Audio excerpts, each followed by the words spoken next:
Well, welcome back to the Baseball Hut, and we're back with another video. And the Mets had a great 5-game winning streak. They had a great weekend against the Guardians. You couldn't ask for more. Max Scherzer pitched well. Justin Verlander, after that third or fourth inning, he was in complete total control of that game. If there was more importance to this game other than whatever, if this was like an October game, he probably would have gone out for the ninth inning. I mean, that's how dominant and how easy he was making it look against the Guardians. I know the Guardians don't have a great lineup, but he's in total control of that game. Now, before we get into this, please like this video and, of course, subscribe to the Baseball Hut. So this is not really a rant per se, even though the title has rant in the title. A bit of a concern. Francisco Alvarez. He has been playing really well. He had a lot of big hits on his homestand. He tied the game up on Friday with the single in the 10th inning. He tied the game up, and he also scored the winning run on Friday. But he tied the game up on Wednesday against the Rays with a 3-run home run in the 9th inning. You talk about a precious spot. 2 outs in the bottom of the 9th, and he tied the game up at being a 21-year-old player. Now, I'm going to go through some numbers with him, and then I'll go through my rant. So, as you know, he was the number 1 prospect in Major League Baseball. Really for the last year or two, he's the Mets' number 1 prospect. He has probably one of the highest ceilings we've seen come through the Mets system in a long time. Probably just as high as Pete Alonso. In terms of power, we're just getting a taste of the power. The home run he hit on, Friday? I mean, he put a little contact on it, but that ball went really far. And I would say this: he is a very smart hitter. He makes adjustments very, very quickly, and he learns very quickly. Now, he's played 28 games of this Mets season. And his first 12, I'll give you the numbers. Batting average of 194. 216 on-base percentage, and a 278 slugging percentage. That's pretty bad. But because of the fact of the injuries to Omar Narvaez, really reason why he's here is because Narvaez was injured, and he struck out 35% of the time in those first 12 games. Now, in the month of May, which is about 15 games for him, he's hitting 271. Get these numbers: 271. With a slugging percentage of 364 to a on-base 364 and a slugging percentage of 604 with 4 home runs, 4 doubles, and 9 runs batted in. And he's cut down the strikeouts to 18% of the time. So he really is starting to see major improvement just in the first 2 months. We got another week to go. And obviously he played really well against Tampa Bay. He had a lot of big hits. He had a big hit against the Guardians this weekend. He's looked very strong, and he's looked really good behind the plate. Extremely confident, extremely competent behind the plate. The pitchers love throwing to him, love pitching to him. That seems that's not an issue now. Now here's the bugaboo. If you were to look at it, he has earned the right to be the starting catcher with the Mets. However, there are other catchers that are on this roster.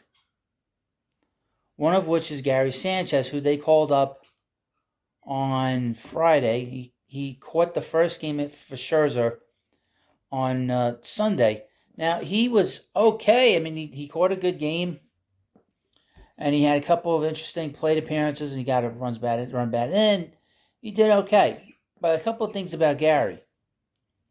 I'm in New York, and I saw a lot of games with the Yankees.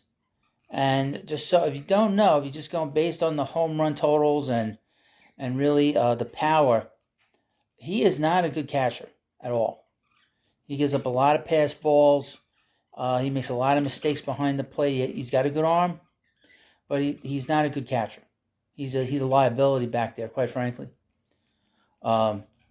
And in my opinion, he's probably the worst catcher I've seen in baseball in the last 20 years. So, I mean, he's probably worse than Wilson Ramos. Wilson can catch. He just couldn't move around. Gary's just bad all the way around, aside from his arm. So, I don't know how long he's going to be here. I do know that the general manager is a fan of his from when he was with the Yankees. I would not be too worked up if the Mets released him or DFA'd him at this point.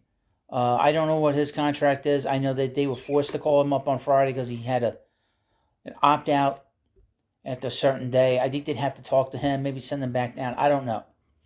But he's not a priority. Tomas Nido, as you know, he had to go on the injured list because he had a dry eye. Now just going through his numbers, are so ridiculously bad this year. He's been an automatic out. He's been an automatic out this year. He's been terrible. Now, last year he did okay. He played Gold Glove caliber catcher behind the plate. His offense, which wasn't great, but he did contribute a lot of sacrifice bunts. But beyond that, there wasn't a lot there. And there's been even less this year.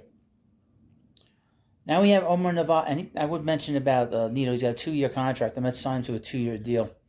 Omar Narvaez. And here's the thing about Narvaez. He's got 17 at-bats for the Mets. We didn't get a chance to see much of him. The Mets signed him to a 2-year deal this past offseason. He comes in with a pretty good reputation as a catcher, as a leader, as a mentor. They brought him in here to be the mentor to Francisco Alvarez. That's why James McCann, I think, is a big reason why he's not here too, is because I don't think they felt he could mentor Alvarez the way they wanted him to be mentored. And Narvaez has really pushed him to do well. Now Narvaez, like I said, he has a contract. He's a left-handed hitter. He actually is a very good catcher and has power. Now, the issue is the last night during the ESPN game, they mentioned that there's a possibility that Alvarez could get sent down to the minor leagues. I don't like that idea. I don't think they need to do that. I think it would only be hurting the energy of this team, would hurt the good feel that the fans have towards the ball club right now and towards this player in particular. We've been clamoring for him for the last 2 or 3 years. We've had to sort of wait for his development because obviously his development was pushed back a little bit because there was no minor league season in 2020. So we've sort of had to wait for him. And he's only 21 years old. But right now, looking at some numbers, he's considered, especially in the month of May, to be the second best catcher in baseball.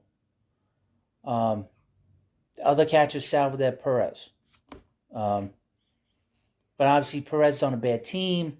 Alvarez is on a good team. Alvarez is catching a good team, good pitching staff. He's at the bottom of the lineup, which I think at some point he's going to have to come up. Right now, batting ninth is good. He gets his feet wet. But I think eventually you're going to want him to get more bats in a game when he plays.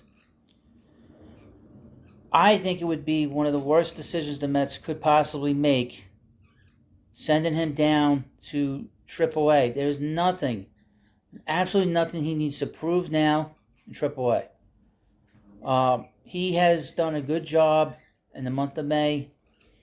His numbers are solid, very, very solid.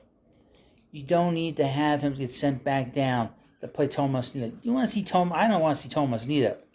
I know he's a good guy, but you know what? I don't want to see him striking out. I don't want to see him hit some weak ground ball or hit some weak fly ball. I want to see the hard-hitting catcher that can hit the ball out of the ballpark at any point. I wonder what today is. Isn't today like Piazza Day? That is true. That is right. Today is Piazza Day. And would you send Mike Piazza down after a month if you had to call him up? No.